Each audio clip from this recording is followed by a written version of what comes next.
સ્વરાજ્યની ચૂંટણીના નગારા વાગી રહ્યા છે ત્યારે તાપી જિલ્લામાં તંત્ર અને નેતાઓ વિરુદ્ધ જનતાનો આક્રોશ જોવા મળી રહ્યો છે। ડોલવણ તાલુકાના ગડદ ગામના ખેડૂતોએ 20 વર્ષથી પડતર પ્રશ્નો મામલે હવે ચૂંટણી બહિષ્કારનું હથિયાર ઉગામ્યું છે। તાપી જિલ્લાના ડોલવણ તાલુકામાં આવેલા ગડદ ગામના 77 ખેડૂતોએ પોતાની મહામૂલી જમીન ઉકાઈ હાઈ લેવલ કેનાલ માટે સંપાદિત કરવા આપી હતી। આજે આ ઘટનાને આશરે 20 વર્ષ જેટલો સમય વીતી ગયો હોવા છતાં ખેડૂતોને હજુ સુધી તેમની જમીનનું યોગ્ય વળતર મળ્યું નથી। તંત્ર અને સ્થાનિક નેતાઓને વારંવાર લેખિત અને મૌખિક રજૂઆતો કરવા છતાં માત્ર આશ્વાસનો જ મળ્યા છે। યોજાનારી સ્થાનિક સ્વરાજ્યની ચૂંટણી પહેલા જ ખેડૂતોએ એકજૂથ થઈને જિલ્લા કલેક્ટરને આવેદનપત્ર સોંપ્યું છે। ખેડૂતોની સ્પષ્ટ માંગ છે કે જો વર્ષોથી લટકેલા વળતરનો તાત્કાલિક ઉકેલ નહીં લાવવામાં આવે તો તેઓ આગામી ચૂંટણીનો સંપૂર્ણ બહિષ્કાર કરશે।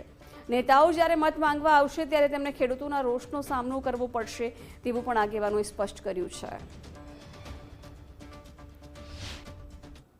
અમારી ગળદ ગામની ઉકાઈ દબાકાંઠા હાઈ લેવલ કેનાલમાં જમીનનું સંપાદન 2004-5માં થયેલ છે। જે જમીનનું વળતર પેટે ચૂકવણું 20 વર્ષ વીતી ગયા છતાં પણ આજ દિન સુધી થયું નથી। એના લીધે આજે અમે 77 ખેડૂતોથી વધારે ખેડૂતો જિલ્લા સેવા સદનમાં કલેક્ટર સાહેબને આવેદનપત્ર આપવા માટે આવ્યા છે। આવેદનપત્ર આપવા પાછળનો અમારો મકસદ એ જ છે કે જ્યાં સુધી અમારી જમીનનું વળતર નહીં ચૂકવાય ત્યાં સુધી અમે ચૂંટણીનો બહિષ્કાર કરીશું। ગામ ગડદથી અમે સૌ ખેડૂત ભાઈઓ જે કલેક્ટર કચેરી ખાતે આવેદનપત્ર આપવા માટે આવ્યા છે।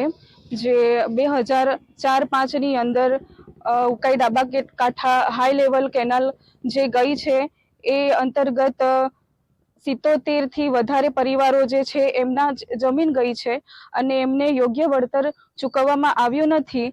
અમે અલગ અલગ જે પ્રાંત અધિકારી ઓફિસ છે વે2 શાખામાં અલગ અલગ વિભાગોમાં તથા રાજકીય નેતાઓને પણ મળ્યા છે તે છતાં અમારું વળતર આજ દિન સુધી ચૂકવવામાં આવ્યું નથી। હવે જો આ વળતર ચૂકવવામાં નહીં આવે તો અમે આ સ્થાનિક સ્વરાજ્યની ચૂંટણીનો બહિષ્કાર કરીશું।